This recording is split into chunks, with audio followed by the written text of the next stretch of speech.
toi, je suis ravie de te retrouver, c'est Karina de Tarot Coaching, j'espère que tu vas bien. Je suis super contente de te retrouver. J'ai eu une petite frayeur, une grosse frayeur aujourd'hui et j'étais pas sûre de pouvoir faire notre petite belle guidance pour notre semaine du 20 janvier. Voilà, je suis en mode création en ce moment, donc je m'amuse à créer beaucoup de choses, et notamment dans la cuisine, j'adore cuisiner, et là j'ai eu un poulpe qui m'a tout simplement giclé à la figure. Euh, donc voilà, j'étais en train d'essayer de frire du poulpe dans la friteuse, et ça m'a giclé sur le visage totalement, donc du coup... Eh bien, j'ai des brûlures au visage, alors là ça ne se voit pas, mais... Alors j'ai fait exactement ce qu'il fallait et du coup je suis heureuse, vraiment j'ai eu extrêmement peur. Alors tout ça pour te dire justement qu'on est en pleine phase de créativité et que la créativité, eh bien ça peut t'amener à tester des choses qui peuvent un petit peu, voilà, te péter à la figure. Salut Fatou, je suis contente de te retrouver. Donc voilà, j'ai ce fameux poulpe qui m'a envoyé de l'huile sur le visage. Et donc cette phase de créativité dans laquelle on est en ce moment, c'est une belle phase. Et du coup, on peut se retrouver effectivement à tester des nouvelles choses, à essayer des nouvelles façons de faire, une nouvelle manière de procéder. On a envie de changement, en plus on est en début d'année, donc voilà, souvent on a envie de changement, on a envie de mouvement, on a envie de bouger. Et donc c'est aussi, j'ai envie de dire, un des risques qu'on prend quand on crée, quand on teste des nouvelles choses, c'est que ça puisse nous mettre un petit peu plus en danger. Et là, j'en ai payé un petit peu, comme on dirait, les pots cassés, mais P-E-A-U-X. Donc vraiment, je suis super contente de vous retrouver. J'ai eu extrêmement peur, vraiment, que ça marque, parce que le visage, c'est quand même pas rien quand on est brûlé au visage. Et Dieu sait si j'en ai vu des brûlés, des grands brûlés. C'est quelque chose, enfin voilà, qui est très impressionnant et très douloureux. Et là, j'ai encore enfin voilà, ça me tire pas mal. Mais vraiment, je m'en tire très très bien. Donc voilà, je remercie aussi mes chères guérisseuses qui m'ont fait des soins à distance. Voilà, j'ai demandé aussi du coup à ma Dream Team de bien vouloir m'envoyer des soins. Et ça m'a beaucoup aidé, je l'ai senti vraiment. Donc voilà, qu'on y croit ou qu'on n'y croit pas, finalement ce qui compte c'est d'y croire, parce que on parle aussi de l'effet placebo. Mais en tout cas moi j'y crois. Donc merci, je sais que vous allez regarder cette vidéo. Donc voilà. Alors pour notre semaine alors du 20, d'abord je vous ai mis notre petit empereur là qui est derrière, qui est notre bel empereur pour l'année 2020. Faut refaire un petit topo sur l'empereur. Empereur, c'est chiffre 4, c'est le carré, c'est le territoire, c'est les fondations, c'est la base. Notre année 2020, je le répète parce qu'on est en début d'année, mais je pense que pendant l'année, je me remettrai des petites piqûres de rappel parce qu'on en a besoin. L'année 2020, c'est vraiment une année de besogne, c'est une année de travail, c'est une année qui nous demande de mettre en place des fondations solides pour nos 9 prochaines années, à minima, voire pour un très très long cycle de 21 ans en fait. C'est quelque chose que je ressens personnellement, mais que je ressens aussi autour de moi. On est en plus aussi dans une année électorale, municipale, donc quand même au niveau politique et au niveau sociétal en France, il y a des répercussions. On est vraiment dans cette question du pouvoir avec l'empereur, donc du leadership. C'est du coup une année qui nous amène à nous demander quel type de leadership aussi je veux développer. Et sur la question du leadership, lorsqu'on est une femme, souvent c'est des questions que l'on se pose et qu'on ne sait pas forcément comment s'y prendre pour être un bon leader. Et du coup, comment intégrer notre part masculine dans notre manière de diriger. Et ça, c'est un vrai complexe que je rencontre chez énormément de femmes. Et moi, j'ai réussi à dépasser ces complexes parce que j'ai pris le pouvoir. J'ai accepté aussi d'avoir du leadership. Ça nécessite donc d'accepter aussi de prendre la responsabilité d'un groupe et de montrer le chemin, mais aussi parce qu'on m'a désigné aussi. Donc à un moment donné, si on pense à vous pour une mission, si vous vous débinez, c'est parce que vous avez peut-être peur du coup d'oser incarner votre leader. Donc pour les femmes, l'année 2020, c'est une année d'opportunité pour pouvoir se positionner en tant que leader dans différents aspects de notre vie, que ce soit au niveau professionnel, mais aussi ailleurs, parce que le leadership ne s'arrête pas au niveau pro. Le leadership, c'est notre capacité à organiser, je sais pas moi, des réunions de famille, organiser tout un certain nombre d'actions pour pouvoir réunir et donner un cap, donc donner des envies, de motiver aussi les gens. Donc vraiment, l'année 2020, c'est une belle opportunité pour pouvoir se former aussi peut-être au leadership. Et c'est vrai que dans les formations que je peux faire là-dessus, c'est un des points fondamentaux que j'aborde parce que le leadership, c'est une clé d'ADN du succès durable. Voilà. Et donc, si on comprend bien quel est notre type de leadership, comment on s'y prend et qu'est-ce qu'on peut améliorer, eh bien, on arrive beaucoup mieux à progresser, tout simplement, à progresser dans nos objectifs et puis dans nos différents objectifs, qu'ils soient professionnels ou personnels. Donc voilà, c'était ma petite introduction sur l'empereur. Souvent, on dit que je parle du fait d'incarner son impératrice, qu'on soit un homme ou une femme, c'est-à-dire notre capacité de prise de parole, parce que la parole, elle est créatrice. Et cette année, ça va plus loin. Cette année, on est vraiment dans, non seulement j'écoute l'impératrice, donc j'incarne mon impératrice parce que l'impératrice, elle arrive avant l'empereur, mais en plus, je passe à l'action. Et en plus, je mets en place des choses très concrètes. Je décide, en fait. L'empereur, il décide. L'impératrice, elle va plus suggérer, elle va aussi donner des instructions. Et notre empereur, c'est celui qui va décider. C'est celui qui va donner des ordres. C'est celui qui va signer des contrats. Voyez, au niveau archétypal. Hein, et tout ceci est en nous.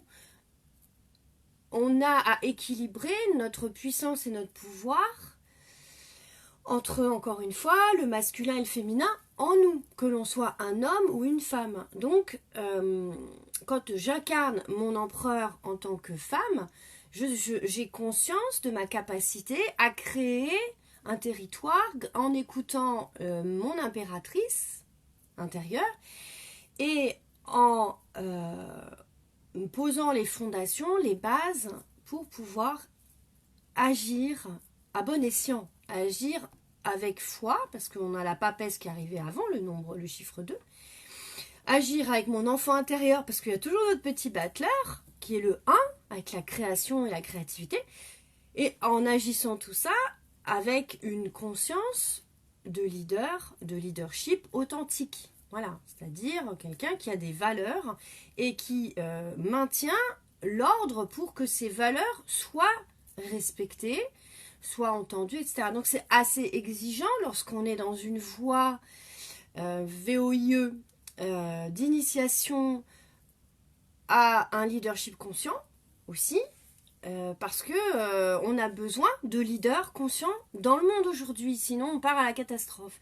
Et c'est aussi pour ça que je continue à faire mes guidances, parce que je sais aujourd'hui que je contribue en les faisant à promouvoir une conscience plus grande pour le vivant, l'humanisme et l'humanité. Donc voilà, c'est ma pierre à l'édifice, au-delà de ce que je peux faire dans ma vie professionnelle et artistique aussi par ailleurs.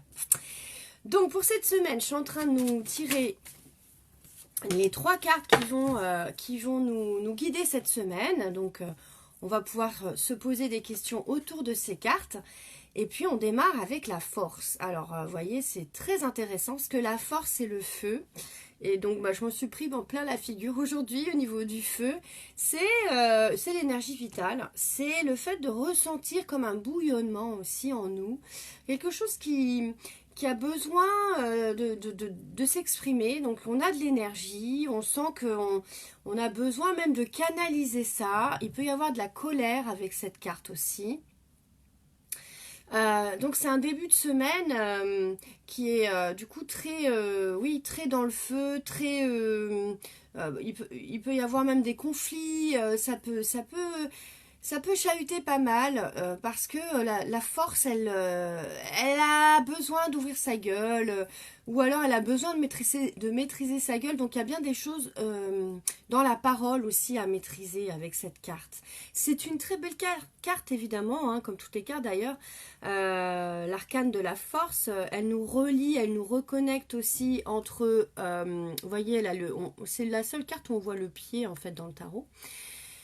Donc elle nous reconnecte vraiment à notre ancrage, donc elle nous demande d'être très ancré justement pour pas partir en sucette, pour pas que on ait notre énergie qui se disperse n'importe comment. Et pour ça, il faut travailler notre ancrage, le fait d'être bien justement bien conscient que nos pieds sont bien arrimés à la terre, bien ancrés au sol, et peut-être aussi s'apaiser intérieurement si on ressent le besoin, pour que l'énergie magnifique de la force ne se retourne pas contre nous. Et du coup, l'énergie de la force, c'est notre puissance intérieure.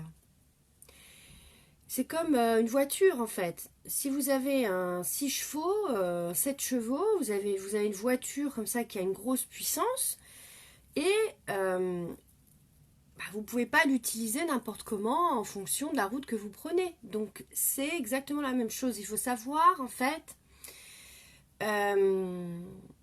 bien utiliser sa puissance au bon moment. C'est ça que je ressens aussi avec la force. Mais en tout cas, c'est une super nouvelle, parce que ça veut dire qu'on a de l'énergie. Peut-être que ces derniers temps, on se sentait un peu plus raplapla, un peu plus fatigué. Là, on a en tout cas la force qui est avec nous. Le nombre 11, qui veut dire qu'il y a aussi une évolution, puisque entre la force et le nombre 11, c'est un nombre cardinal. C'est le premier nombre cardinal, j'en ai déjà parlé. Et en fait, c'est le nombre de l'évolution, puisqu'on est passé du chiffre 9 au nombre 10, et le 10 qui amène au 11, donc on est déjà dans une évolution de la roue de la roue de fortune, en fait. La roue de fortune qui arrive avant la force, la roue tourne. Ça veut dire qu'il est fort possible aussi que l'on ait des nouveautés qui arrivent vers nous en ce moment, là ces jours-ci. Qu'on ait une nouvelle énergie qui peut arriver aussi de l'extérieur, vous voyez. On sent un regain d'énergie, on sent quelque chose comme ça qui vient vers nous et qui nous fait du bien, qui fait plaisir, ou au contraire qui vient nous titiller, qui vient justement un petit peu nous demander de voir un petit peu comment on maîtrise notre communication et comment on s'y prend avec notre énergie, quoi. Voilà, c'est la carte de l'énergie aussi, la force. La deuxième carte qu'on nous propose cette semaine, c'est la papesse. On a déjà eu la papesse plusieurs fois d'ailleurs depuis le mois de janvier. Vous voyez comme elle est toujours présente, cette papesse. On a quand même, je ne sais pas si vous remarquez, vous qui regardez ces vidéos, et j'aimerais vraiment que vous puissiez commenter beaucoup plus, parce que ça aide tout le monde en fait. Donc n'hésitez pas à commenter, je continuerai la guidance et en même temps je vous réponds si vous avez des questions aussi. C'est l'intérêt d'être en live. La papesse, eh bien, elle est avec nous depuis le début 2020. Et donc, regardez, c'est rigolo parce que 2, c'est bien le chiffre de la papesse. 2020, on a bien 2 fois le 2. D'accord? Donc c'est rigolo parce que vraiment la papesse, eh bien, elle est avec nous encore depuis le tout début de l'année. Donc la papesse, qu'est-ce qu'elle a? Elle a un livre, on en a déjà parlé, donc ça veut dire que là, on est encore dans cette histoire d'avoir la force peut-être de construire des plans, de construire des choses, on est plus dans la phase de planification. C'est comme si elle était avec son agenda, avec tous les super outils que l'on a aujourd'hui de planification, Excel, Access ou je sais pas quoi, enfin bon, les bases de données, tout ça, pour qu'on puisse planifier notre année, revoir vraiment nos objectifs. Et puis, c'est pas seulement l'année, en fait. Hein, vraiment, je tiens à le redire. On est dans une phase de cycle où on est en train de poser des choses, des fondations pour un bon moment. Parce que si on n'a plus le choix, on a beaucoup vu aussi ça ensemble à l'automne dernier, où on nous disait qu'on n'a plus le choix, on doit faire autrement. Donc on doit revoir nos copies, on doit revoir nos plans, on doit trouver d'autres modes d'emploi, d'autres modes opératoires. Et la papesse, du coup, qu'est-ce qu'elle fait? Elle se replonge dans des lectures, elle se replonge dans des écrits, je vous avais dit la dernière fois, des écrits sacrés, mais les écrits sacrés, ce sont des écrits, en fait, de personnes éclairées, de professeurs, d'érudits, en fait, qui peuvent nous inspirer. Et du coup, ça nous amène aussi à être dans un temps d'intériorisation, de prendre le temps aussi de se poser les bonnes questions, de réfléchir.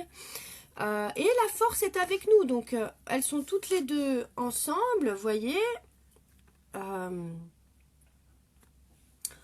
train de planifier les plans pour pouvoir démarrer quelque chose de nouveau, de revoir des choses vraiment essentielles. Parce que si on additionne la 11 et la 2, on arrive au nombre 13. Et le 13 dans le tarot, c'est l'arcane sans nom, c'est la carte, vous savez, de la mort. Donc, c'est bien qu'il y a quelque chose à revoir pour pouvoir revenir sur l'essentiel et partir sur de nouveaux schémas beaucoup plus structurants et plus vivants aussi. Puisque la mort, évidemment, nous amène à son opposé qui est la vie. Et donc, on doit aujourd'hui, notre grand défi de l'humanité, c'est de voir comment justement préserver le vivant. Donc, il n'y a pas de raison que dans nos vies individuelles et que ce soit au niveau pro ou personnel, on n'essaye pas chaque jour de voir comment on peut faire pour justement œuvrer à la préservation du vivant. La création en tant que telle, c'est faire preuve de vie, quoi. Donc c'est aussi se dire, bon voilà, comment je peux faire pour créer une vie qui soit respectueuse du vivant et qui soit qui me permette aussi de pouvoir utiliser mon énergie vitale à son plein potentiel et de me sentir pleinement j'allais dire actrice ou acteur de ce que l'on se propose de vivre et de contribuer. Alors la maison Dieu, vous voyez comme quoi c'est incroyable parce que alors elle est arrivée à l'envers. C'est incroyable, pourquoi? Parce qu'en fait j'ai eu cette image en tête lorsque je vous ai raconté que le poulpe m'avait explosé la gueule tout à l'heure, pour parler très vulgairement, mais voilà, quand j'ai commencé à frire le poulpe et que du coup, c'est ça, c'est le fait d'avoir un accident ou d'avoir une explosion ou d'avoir aussi une grande révélation, quelque chose, un déclic. En tout cas, c'est assez brutal, c'est assez choquant, ça peut être... Enfin, c'est pas très confortable, mais vous savez, les coups de foudre aussi amoureux, c'est la carte du coup de foudre aussi. Donc c'est quelque chose en tout cas qui vient nous bousculer.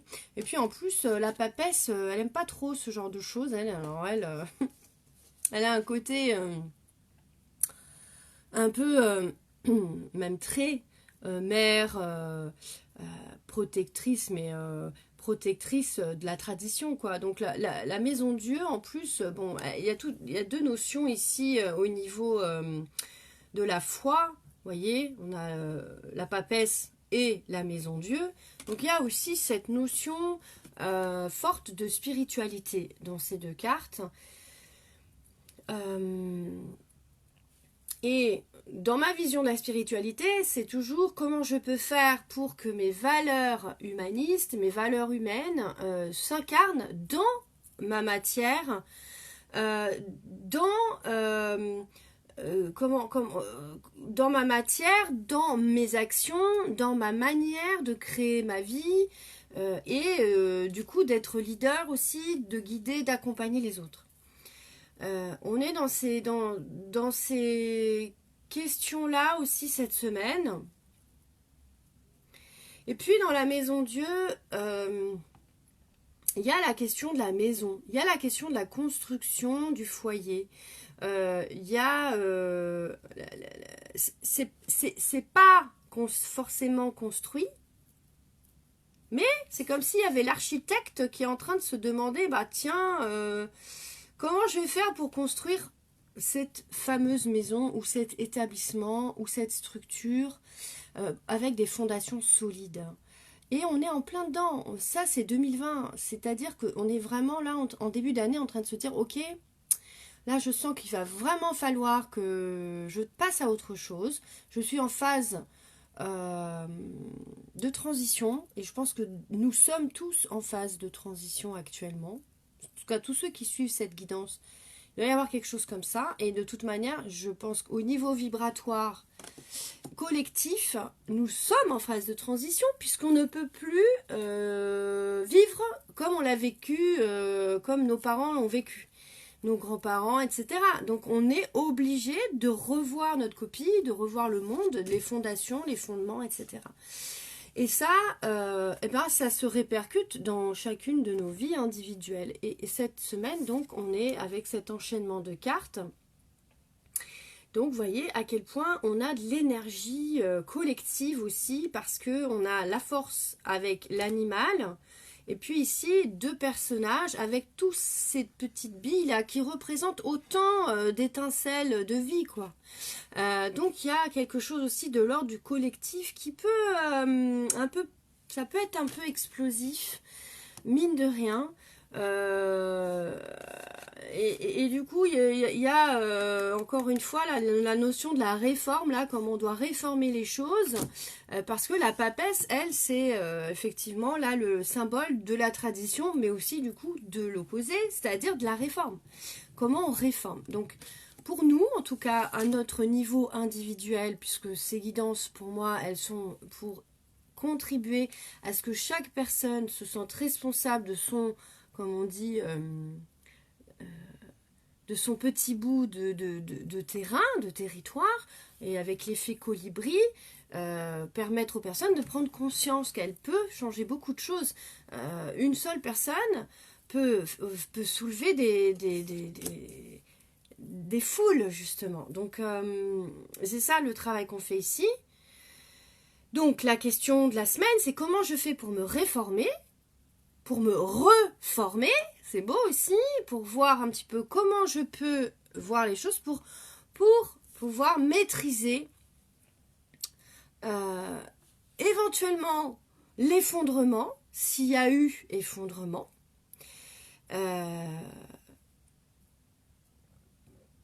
Parce qu'avec la maison Dieu, il y a toujours un choc émotionnel. Il y a toujours quelque chose qui vient nous chambouler. Et vous savez, on tire énormément d'enseignements, et c'est ça aussi cette carte, c'est quels enseignements tires-tu de ce grand choc émotionnel que tu as vécu? Ça, c'est la question de la semaine. Voilà, c'est ça. Et on ne peut pas passer une vie sans aucun choc émotionnel. C'est fait partie de l'être humain, de sa vie, de son karma, selon vos croyances. Il doit évoluer et il doit justement apprendre de la vie, de ses erreurs à lui, mais aussi des accidents de la vie, des choses comme ça. Et du coup, cette semaine, c'est ça. C'est qu'est-ce que tu as compris, qu'est-ce que tu vas comprendre, qu'est-ce que tu veux entendre, qu'est-ce que tu veux comprendre des chocs émotionnels. Ne pas les nier, c'est-à-dire prendre le temps de les noter, de les écrire aussi. Ça, c'est un conseil évidemment en coaching que je fais. Et du coup, ici aussi, c'est tarot coaching. Donc, écris, voilà, très clairement, qu'est-ce que tu as compris des chocs de ta vie? Qu'est-ce que tu en retires aujourd'hui?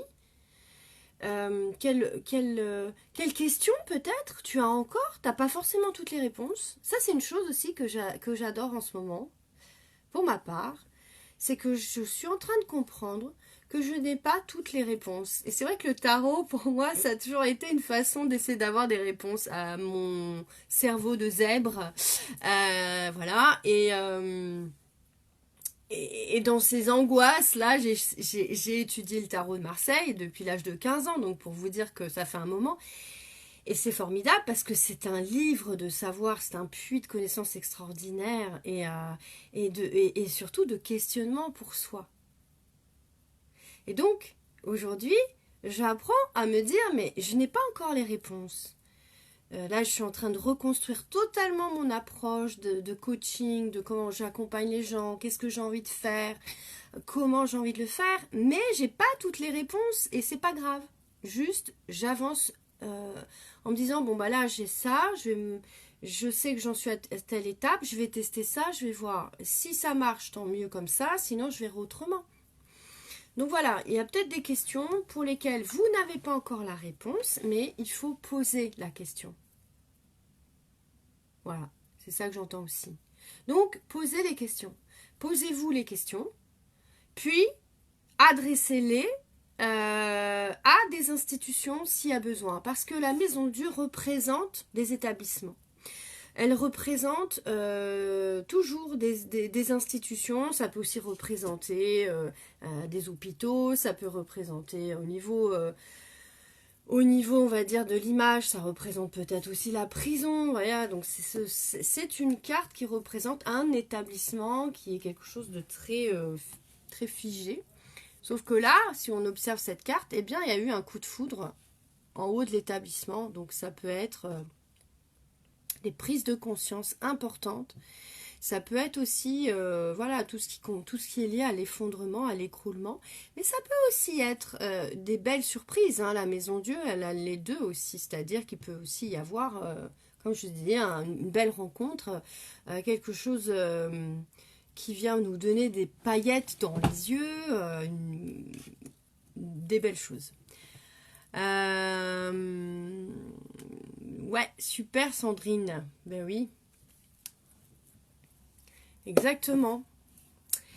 Oui, on est dans ces étapes-là en début d'année et puis encore plus cette année. Mais je sens que d'année en année, c'est de plus en plus fort. Alors, je ne crois pas que ce soit lié à mon âge qui avance et à ma prise de conscience qui avance. Je pense que c'est très lié au collectif et évidemment, plus... Là, j'ai regardé sur Netflix l'affaire Grigori tout le week-end. C'était glauque, mais en même temps, ça nous a permis de comprendre à quel point on était dans des espèces d'inconscience de société hallucinantes. Et c'est le cas pour toutes les affaires qui sont en train de sortir sur la pédophilie, tous ces trucs dégueulasses, dégoûtants, tous ces secrets. Parce que là, ça aussi, c'est des secrets. C'est des secrets qui explosent. La force, la papesse, si vous observez la papesse, elle a une bite qui lui traverse la gorge ici. Ça, c'est le tarot de Jodorowsky. Il y a vraiment quelque chose de l'ordre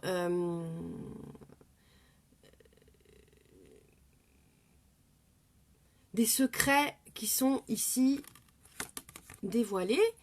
Donc on est dans cette période que la parole qui était enfermée, aujourd'hui, elle vole en éclats, elle est en pleine...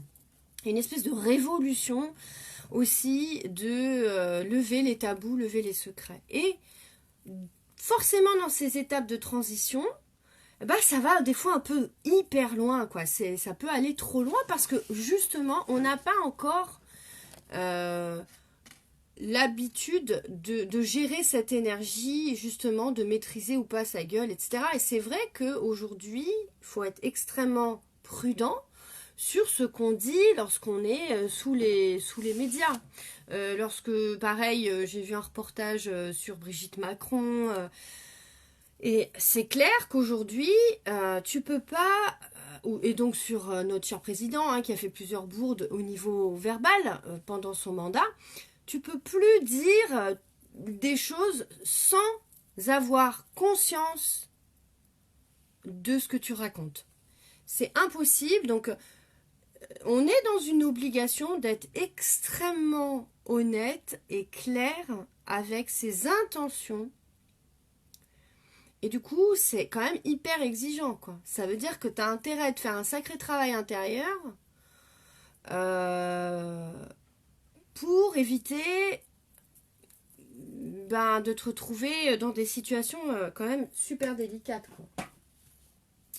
Alors, qu'est-ce qu'on va se proposer pour... on va aller chercher une petite carte du peuple animal, parce que je trouve que on est dans le soi sauvage, là, avec cet enchaînement de cartes. Alors, le soi sauvage, je n'en parle pas souvent, mais bon, c'est quand même l'intitulé de mon spectacle, et c'est surtout tout le travail que j'ai alchimisé dans ma vie, c'est-à-dire comment est-ce que, justement, je peux faire en sorte que mon expression, que ma parole puisse se libérer en créant dans l'écriture, en créant tout simplement en écrivant ou en parlant aussi. Comment je peux faire en sorte de faire en sorte que ça me libère en premier lieu, parce que c'est ça le plus important. Et lorsqu'on se libère, nous, on libère le collectif. C'est incroyable, comme vraiment ça, et j'ai beaucoup de personnes qui peuvent en témoigner, parce que mes coachings, quand je travaille la plupart du temps, c'est de l'individuel en groupe, ça libère beaucoup de personnes en même temps, parce que on libère la parole, et on libère aussi du coup les énergies, on libère les corps, les différents corps, donc c'est assez incroyable la puissance que ça peut avoir. Et du coup, on est dans cette idée-là du soi sauvage, c'est-à-dire comment je maîtrise à l'intérieur ma part animale, qui est en fait ma part vitale, qui est en fait ma part rebelle, celle qui ne peut pas être anéantie, celle qui me préserve et celle qui en même temps me donne l'énergie d'avancer, l'énergie de vivre, d'être joyeux et voilà. Ouh, regardez ce qui sort. Le poulpe, la pieuvre, merci, j'adore. Donc il y avait bien un message. Je me suis dit, ma cocotte, c'est fou, hein, parce que quand on est hyper connecté comme ça et que du coup, parfois on se dit toujours il y a un sens à tout, mais là,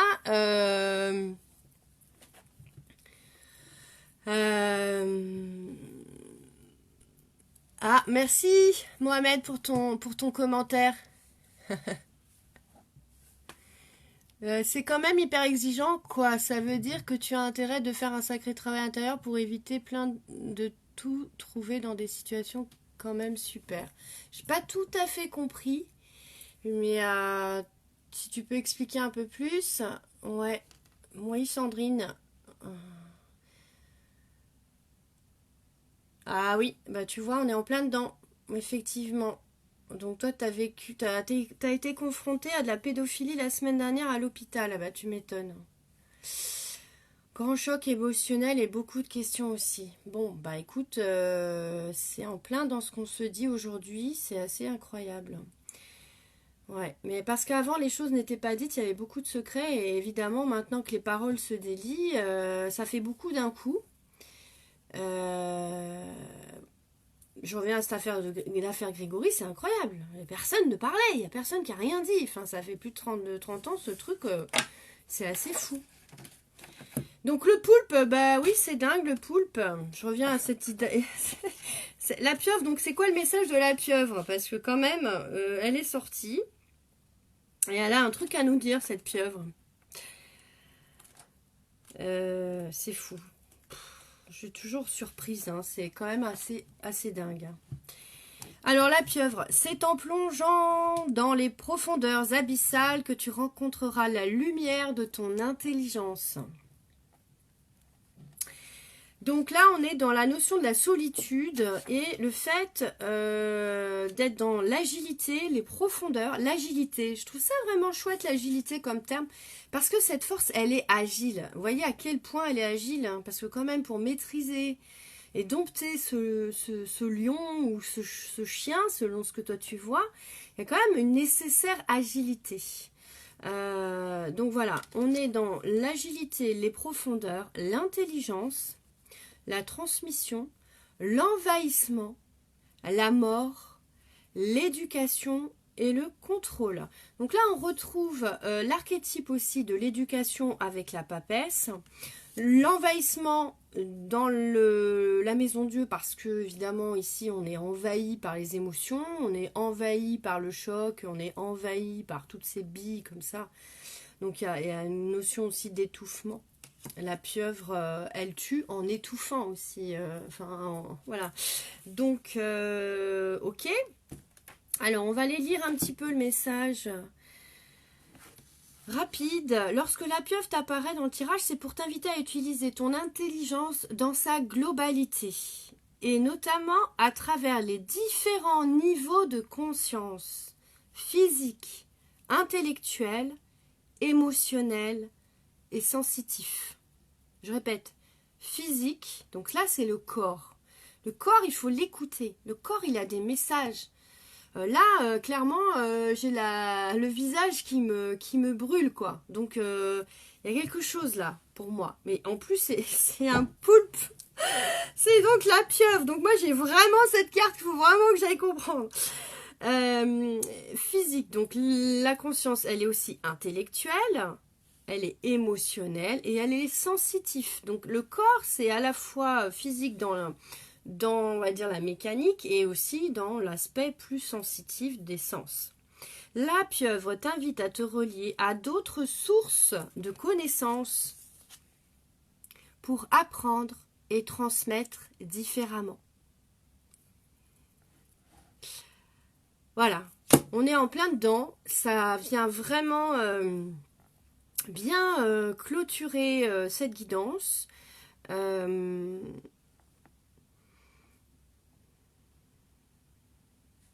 Je vais du coup lire le message plus approfondi.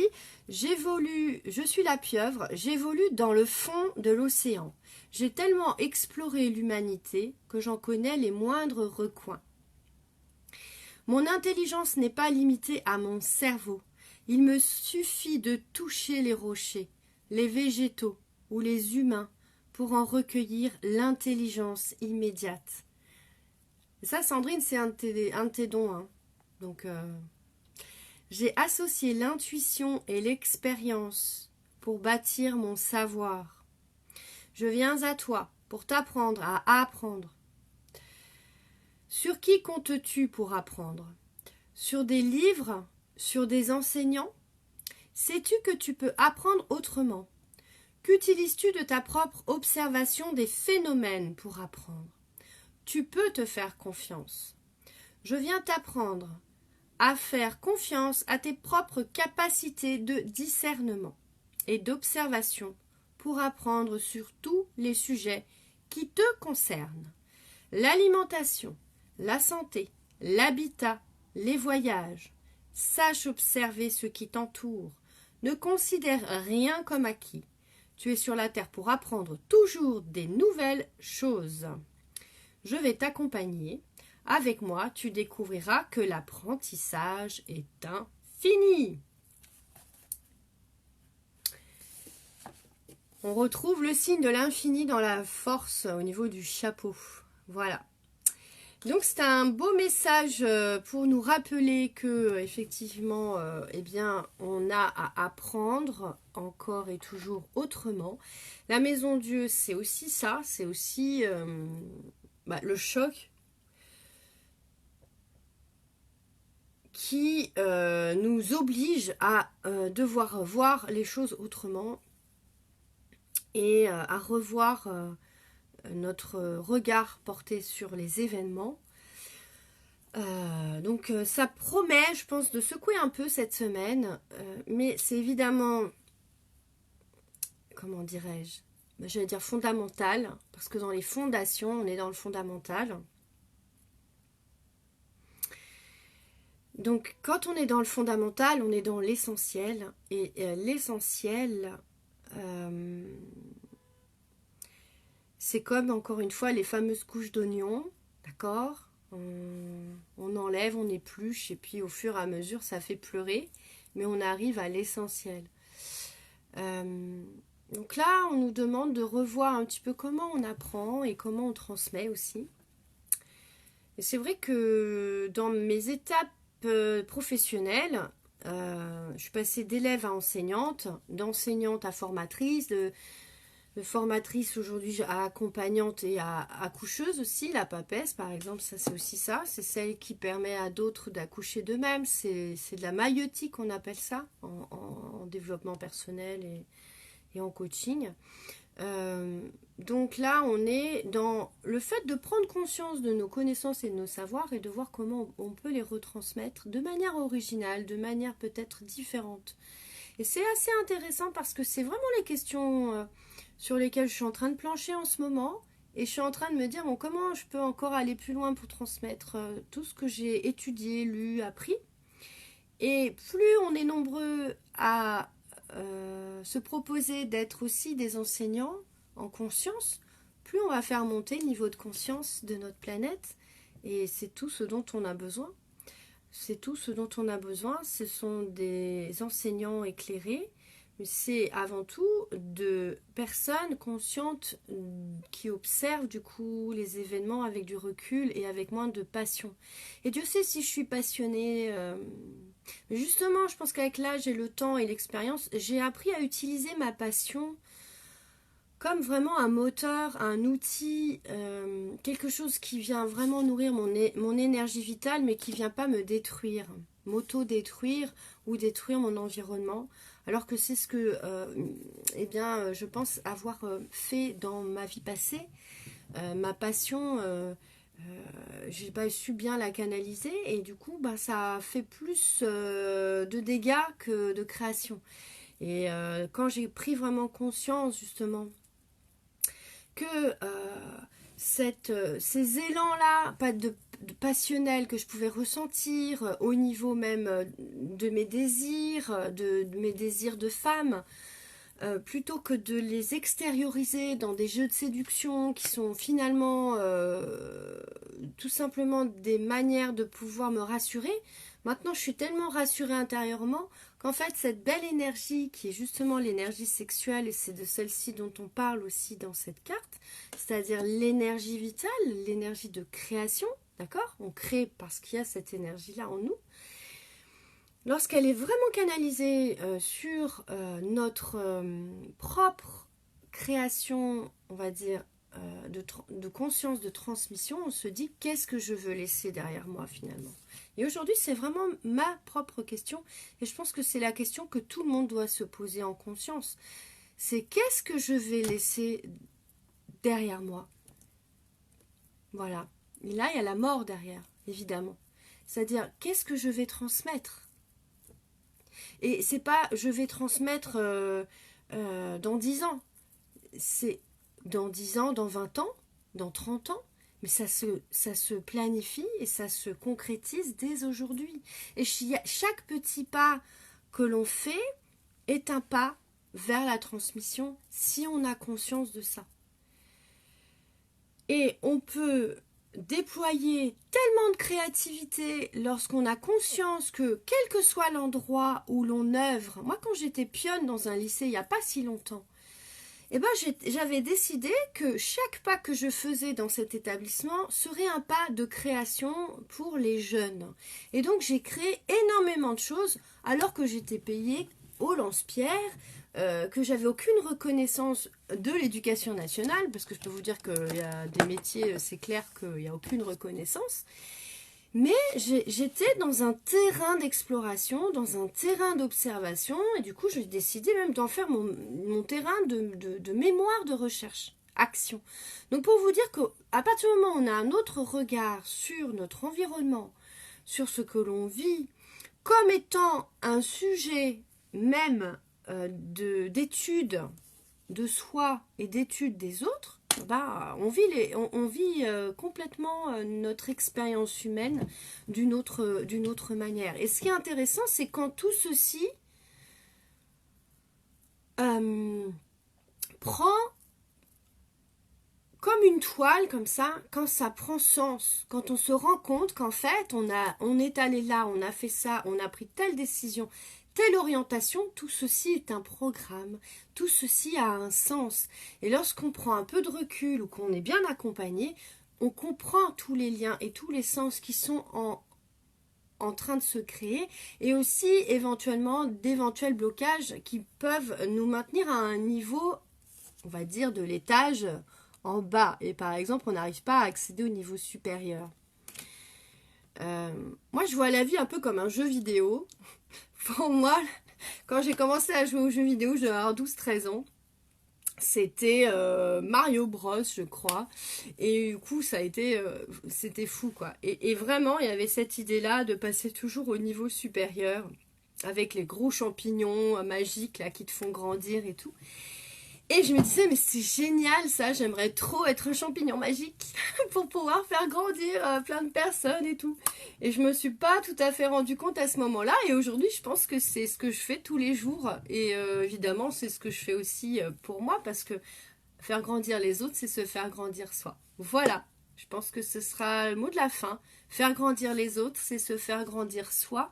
Et là aussi, on est là-dedans, parce que on est dans la notion de transmettre pour édifier autre chose.